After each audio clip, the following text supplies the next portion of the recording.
Life is unfair, and this unfairness is irreducible. It is ingrained in the human condition. When you were born, there's a handful of cards. These are your cards. They're not my cards. One of those cards might be beauty. It's faced up.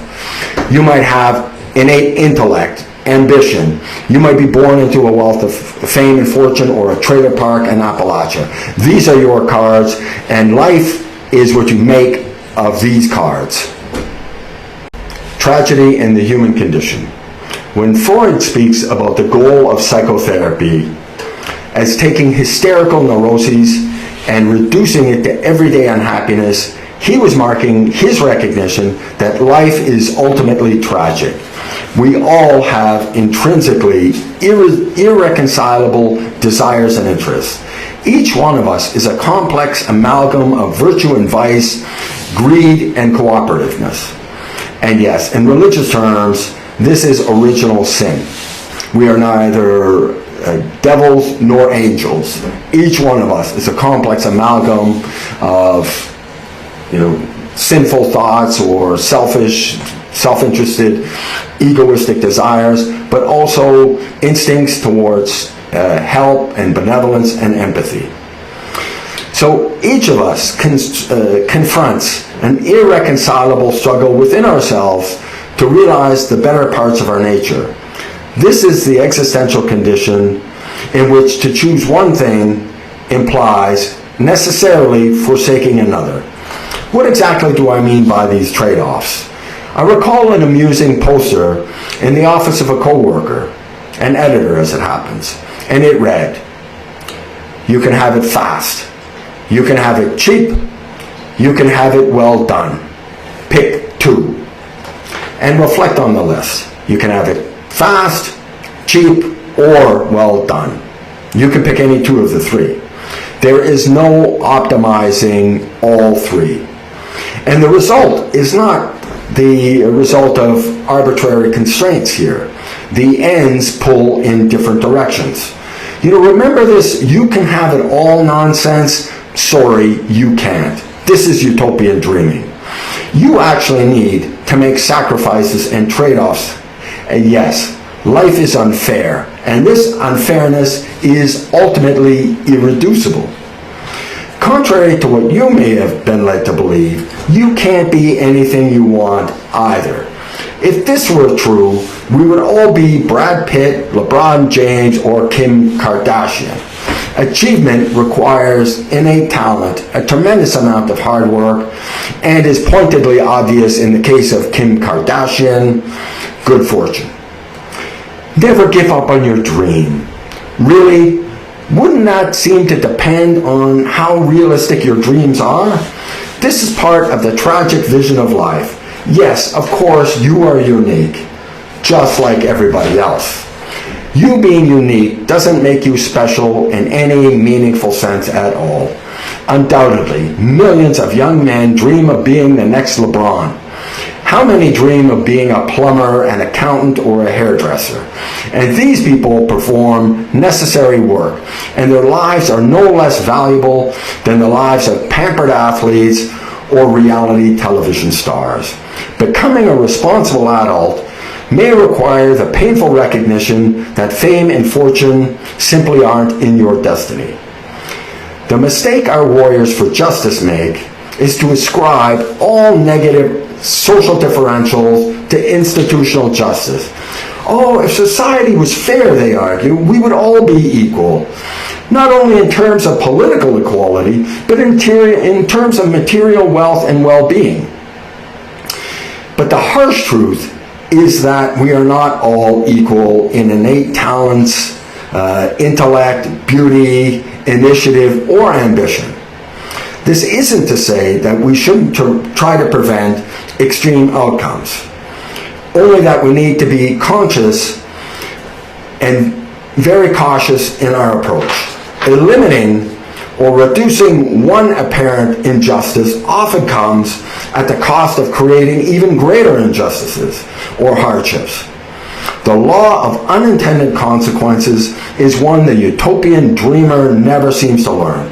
When you intervene in a complex system, and society is about as complex as it gets, the impacts are frequently far greater than the initial force would have suggested. Leftist good intentions have exacerbated numerous social problems they don't actually have to deal with. You establish a robust social welfare support network, for the people most in need, and you foster resentment and welfare dependency. And look at just how those rich people are living. Right? So it's envy. Poor people in the United States, are rich by international standards, by global standards. The poor on welfare in the United States live comfortable middle-class lives by global standards. And regardless of how generous the welfare system is, anything short of material equity will foster resentment. And as we've seen, attempts at achieving equity have all been disastrous failures. You support rent controls and you find people living in squalid apartment buildings. The owners now have zero incentives to invest in repairing their properties. Where the hell are these tenants going to move? Some other crumbling apartment, rat infested? They got no choice. The competitive market has absolutely disappeared. And there are housing shortages as a result because potential investors fail to see any reason to build. Raise the minimum wage. While supporting the minimum wage raise will certainly allow you to appear virtuous to your friends. The downside is that it will drive prices up, and the additional costs are costs the poorest people can least afford. And the people on the lowest economic ladder, they will lose jobs, or they simply aren't hired if their true market value isn't equal to the required minimum wage. It was Thomas Sowell who said, regardless of whatever the minimum wage laws are on the books, the effective minimum wage is always zero. If an employer decides you're not worth what the social justice warrior believes you're deserving, they decide just not to hire you. You're not worth the price that they're being compelled to pay. The tragic vision of life recognizes human limitation and human frailty. The human condition has, as a result of centuries of strenuous effort, remarkably improved. Reducing social tensions and disparities has, however, its limits. And very often you eliminate one problematic area only to produce greater problems elsewhere. Perfection simply is not on the menu. This is from Thomas Sowell, Intellectuals in Society. A tragic vision is a sort of zero-based vision of the world, and human beings taking none of the benefits of civilization for granted. It does not assume that we can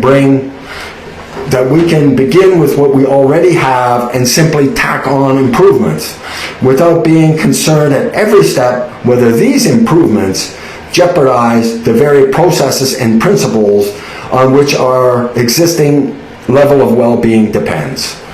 And Freud wasn't alone in his assessment of the tragic vision of life. Christ and the Buddha also recognized that irreducible suffering is an inherent reality in the human condition. What a deep understanding of history and the human condition reveals is the essential tragic nature of human life. Nobody escapes this, not Jeff Bezos, Bill Gates, or LeBron James. The tragic vision of life recognizes that there will always be sorrow and unfairness. We simply can't make life fair, manufacture outcomes that are equitable across the broad spectrum of social goods without creating immeasurable harm. Done. So the human condition. The human condition is one that entails loss, suffering, and unfairness. And this is built into the human condition. And I know social engineers have tried to construct utopian systems whereby you can reduce these differentials and create equitable outcomes. And with the social justice warrior, this expands from some just material equality to equity across the board. Now think about this. We are not all created equal in terms of intellect, innate talent, abilities, interests, initiative, and circumstances.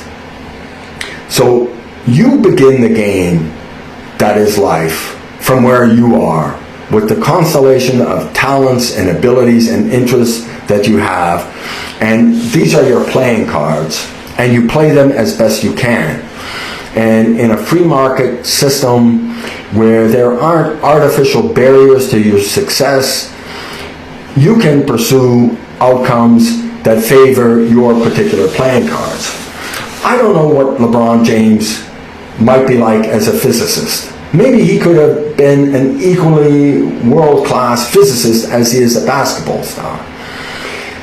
But odds are he's not. And so he played the best game he could, which was basketball, and he's a billionaire for it. Now, Stephen Hawking spent most of his life in a wheelchair with a crippling, debilitating disease, but he became a world-famous physicist. A career in sports was not on the menu. So the good thing about the free market capitalism that's unrestricted and free of arbitrary barriers is that there are multiple games you can play here. You can be a doctor, a lawyer, an engineer, an electrician, a plumber. I mean, there's many different games you can play to find success in your life. But attempts to reduce inequity across the board. Think about this. Not everybody is as physically beautiful as everybody else. Kim Kardashian, for those who like that sort of look, she's made millions of dollars playing the game of a shallow, narcissistic show-off, and she's doing very well for herself. And again, I don't know what she would have been like as a physicist. Turns out as a lawyer, she's not doing so well, right? She's struggled with the bar exam. But that's fine. That's not the game that she was presented the best. We'll have to edit this. But being a lawyer is not a game that she's best suited to play. The shallow, narcissistic show-off, she's an apex predator in that field. When you look at constructing material equity, the totalitarian communist regimes, socialist regimes, thought it would be a paradise of material equality, equity across the board. And inequality never disappeared. You had, and in terms of material well-being, it reduced everybody to a state of near poverty, except the ruling elite. It turns out you need handsome incentive packages to get these ruling elites to govern with an iron fist. So as millions of people were sent into the gulags and these slave labor camps, people living in absolute poverty and material insecurity, the rich elite ruling class lived the lifestyles of the rich and famous. So these socialist utopias never came close to reducing material inequality. They fostered it. And in a free market system, no other system in human history has been able to produce the wealth and abundance that free market capitalism has. China under Mao. Mao died in 1976. At the time of his death, after killing tens of millions of his own people, tens of millions of his people died under his policies, as well as tens of thousands being tortured and summarily executed. China was desperately, desperately poor. And what China did was embrace a somewhat restricted market capitalist system. It's a mercantilist system. So the government controls, but it is allowing a tremendous amount of free enterprise, and it has lifted over 1 billion people out of poverty, out of abject poverty. And yes, there are huge wealth disparities in China, but people in China are living much better now today than they were under Mao. And you look at also India. Oh, why is, Calcutta and, the poor starving people of India? This was India's democratic socialism. So they didn't go full socialist, communist. But they had terrible governmental policies, socialistic policies, kept China desperately poor. And very recently, they liberalized their economy. And what has happened is they've lifted tens of millions of people out of abject poverty.